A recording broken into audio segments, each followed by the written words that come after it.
Messieurs, et toute autre personne visionnant cette vidéo, sachez que je suis très content de vous retrouver aujourd'hui afin de parler des Oscars. Puisqu'aujourd'hui ont été officialisées les nominations pour telle ou telle ou telle catégorie pour une célébration, une cérémonie qui aura lieu le 10 mars 2024. Alors je ne sais pas si on l'a couvrira entre gros guillemets, il est possible que non, ou en tout cas qu'on puisse parler uniquement des choses qui nous intéressent, comme dans cette vidéo. Je ne parlerai pas de toutes les catégories, mais vous aurez en description le Twitter directement de l'Académie des Oscars pour aller suivre les choses qu'on n'aurait pas forcément mentionnées. Alors il n'y a pas d'alerte spoiler, hein, puisque il n'y a rien à spoiler, puisque ce ne sont que des nominations, mais on va commencer tout de suite dans l'ordre avec les nominations pour la meilleure actrice dans un second rôle. On retrouve Emily Blunt dans Oppenheimer, Daniel Brooks dans La couleur pourpre, America Ferrera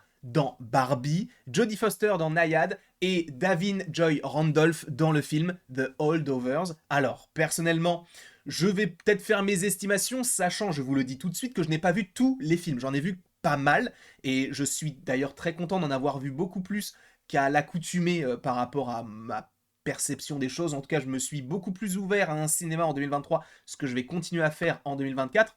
Et c'est pour ça aussi que je vous propose cette vidéo-là, parce que j'ai vu quelques films par-ci, par-là. Et pour le coup, là, en actrice, alors je ne pourrais pas vous dire parce que je n'ai pas encore vu La couleur pourpre, que j'ai vraiment, vraiment envie de voir. Jodie Foster, on ne la présente plus. America Ferrera, je la trouvais excellente dans le rôle donc de la mère, de la petite fille, je ne me souviens plus du coup du nom, mais dans le film Barbie, et Emily Blunt dans Oppenheimer, on ne la présente plus. Je ne saurais pas faire mes estimations, même si j'ai beaucoup aimé America Ferrera dans le rôle, enfin en tout cas dans le film Barbie, donc j'opterai plus pour cette option, sachant que je n'ai pas tout vu encore, donc soyez indulgents. Ensuite, en second rôle, pour un acteur, on retrouve Sterling Key Brown dans le film American Fiction, pardon, un acteur qu'on a vu dans la série, en tout cas que j'ai découvert personnellement dans la série This Is Us, qui par ailleurs est dans l'univers Marvel, hein, pour ceux qui connaîtraient Black Panther, c'est N'Jobu, si je ne dis pas de bêtises, donc le père de N'Jalaka, donc le père de Killmonger. Par ailleurs, on retrouve Robert De Niro qui était excellent dans Killers of the Flower Moon. À mon sens, on peut parler de Mark Ruffalo. Alors, je n'ai pas encore vu Pauvre créature, mais on peut parler de lui. C'est cool qu'il soit nominé. On peut parler de Ryan Gosling, et c'est très très bien qu'il soit nominé également pour son rôle de Ken dans Barbie. Mais on le sait tous, au fond de nous, c'est bel et bien Robert Downey Jr. qui devrait récupérer ce petit trophée qui, à mon sens, est totalement justifié.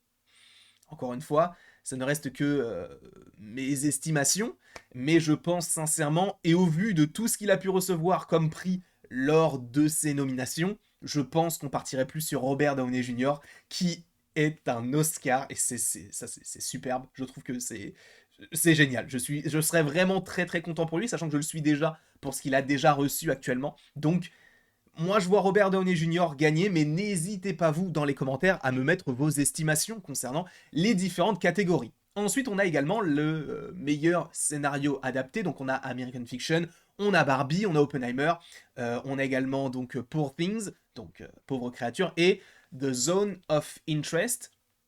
Pour le coup, je n'ai pas encore vu Poor Things, encore une fois. Barbie, Oppenheimer, je ne sais pas sur quoi ils iront. Peut-être que ce sera American Fiction ou The Zone of Interest, mais c'est vrai que bah moi j'ai beaucoup aimé Barbie. Donc est-ce qu'on partirait là-dessus? Je ne sais pas, mais ce serait très cool. Ensuite, et là on va continuer sur du Barbie, entre guillemets, puisque pour l'Oscar de la meilleure chanson originale, on retrouve une chanson de Killer of the Flower Moon, on retrouve une chanson de American Symphony ou de Flaming Hot, mais on retrouve surtout deux chansons de Barbie, donc I'm Just Ken, chantée, en tout cas interprétée par Ryan Gosling, et What Was I Made For, donc de Billie Eilish.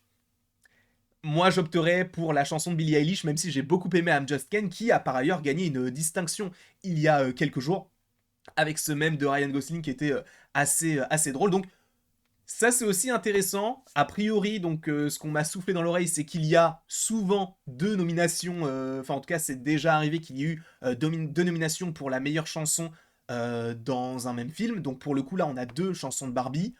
Il y a donc plus de chances que ce film la gagne, et ce serait cool, à mon sens, que Billie Eilish remporte ce prix-là.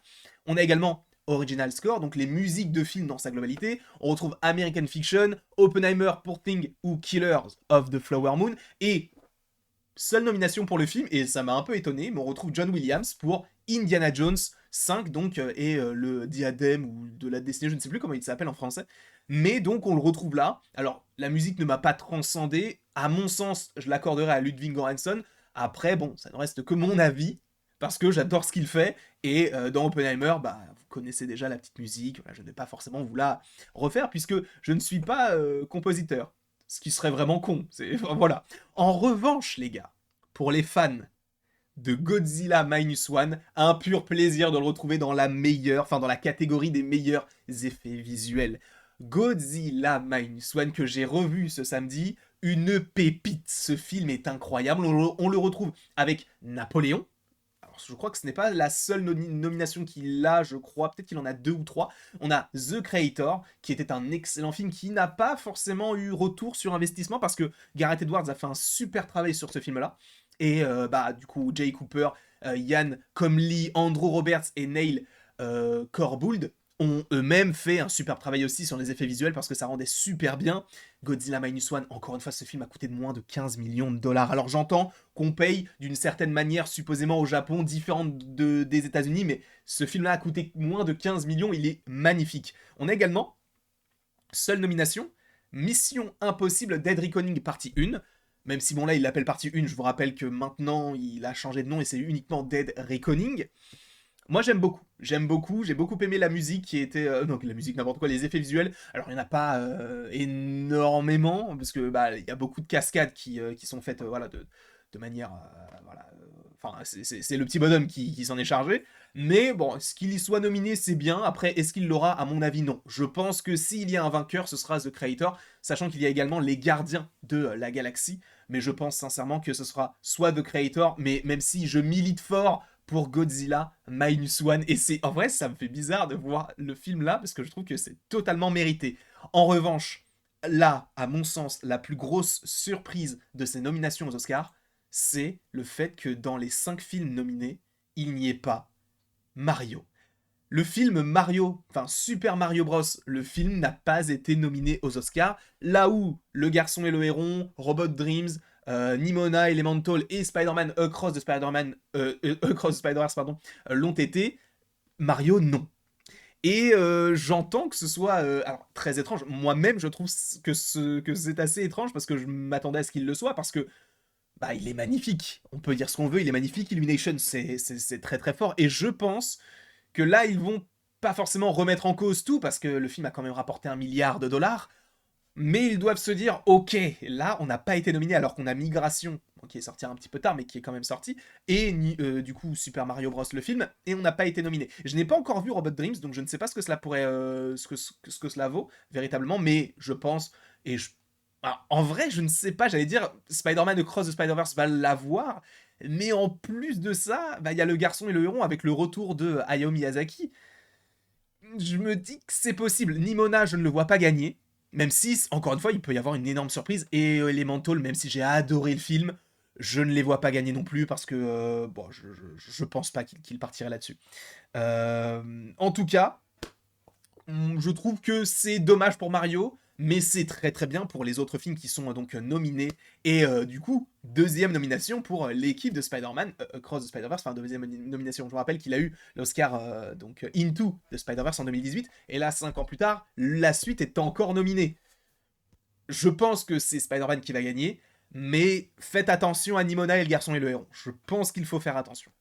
Et ensuite, on a, bon, il y a d'autres, hein, il y a les meilleurs documentaires, etc., mais je ne me voyais pas en parler puisque je ne suis pas du tout calé par rapport à ce sujet-là. Mais là, il me reste meilleur acteur, meilleure actrice, meilleur réalisateur et meilleur film. Et on va commencer avec meilleur acteur, avec Bradley Cooper dans Maestro. Je ne l'ai pas vu, il faut que je le voie, ce film-là.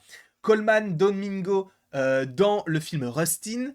Sachant que, bah, pour ceux qui regarderaient un petit peu les vidéos en lien avec Marvel, vous savez qu'il aurait eu des discussions avec Marvel Studios pour possiblement, jouer Kang.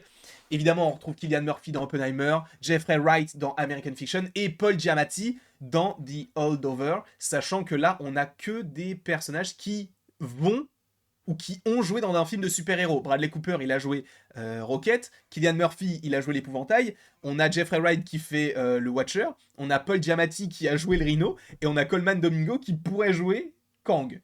Donc, on reste là-dessus. Ensuite, là, pour le coup, en vrai, je le donnerai à Cillian Murphy, mais c'est parce que je n'ai pas forcément vu les autres films. Donc, je le donnerai à celui que j'ai vu et celui qui, à mon sens, mériterait de l'avoir. On a également meilleure actrice avec Annette Bening, avec Lily Gladstone, avec Sandra Hüller dans le film Anatomie d'une chute, un film français par ailleurs, Carey Mulligan et Emma Stone.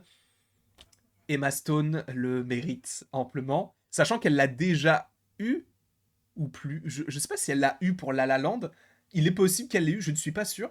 Mais en tout cas, Emma Stone, je n'ai pas vu pour créature, mais enfin pauvre créature, mais de ce que j'en vois, ça a l'air d'être assez intéressant, même la manière dont elle joue et tout. Et a priori, il y a même des choses qui disent que Yorgos Lanthimos, qui a réalisé le film, travaillerait sur un nouveau film avec Emma Stone. Donc on verra. Mais Lily Gladstone aussi, faut faire attention parce qu'elle avait fait une superbe performance dans le film Killers of the Flower Moon que j'avais bien aimé, Lily Gladstone.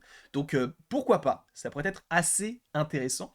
On retrouve également le meilleur réalisateur, donc on retrouve Justine Triet pour Anatomie d'une chute, Martin Scorsese ou encore Christopher Nolan respectivement pour Killers of the Flower Moon et Oppenheimer pour Thing et Zone of Interest. Pour le meilleur réalisateur, je t'avoue que j'opterais. Martin Scorsese, je le vois pas gagner. Parce que son film était bien, mais pas non plus à la hauteur d'un Oppenheimer. Moi, je le donnerai à Nolan. Après, on verra ce que seront les votes. Mais moi, je le donnerai à Nolan. Et ensuite, le meilleur film, on a American Fiction, on a Maestro, Oppenheimer, Anatomie d'une chute encore, Barbie, Past Lives que je n'ai pas encore vu, The Holdovers, Poor Things, Killer of the Flower Moon et Zone of Interest. Si je le fais par rapport à ce que j'ai aimé, moi c'est Barbie. Mais il est possible que ce soit Anatomie d'une chute, il est possible que ce soit Oppenheimer, Past Lives ou même Killers of the Flower Moon. Je pense que ce sera soit Oppenheimer, soit Barbie. En tout cas, je vous remercie d'avoir été présent aujourd'hui pour cette petite vidéo. N'hésitez surtout pas à l'aimer, à la partager, à la commenter et vous abonner si ce n'est pas déjà le cas. Et après tout ceci, il ne me reste plus qu'à vous dire à la prochaine pour la prochaine. Et on va couper cette musique parce qu'elle est nulle. Mais passez une très très belle journée.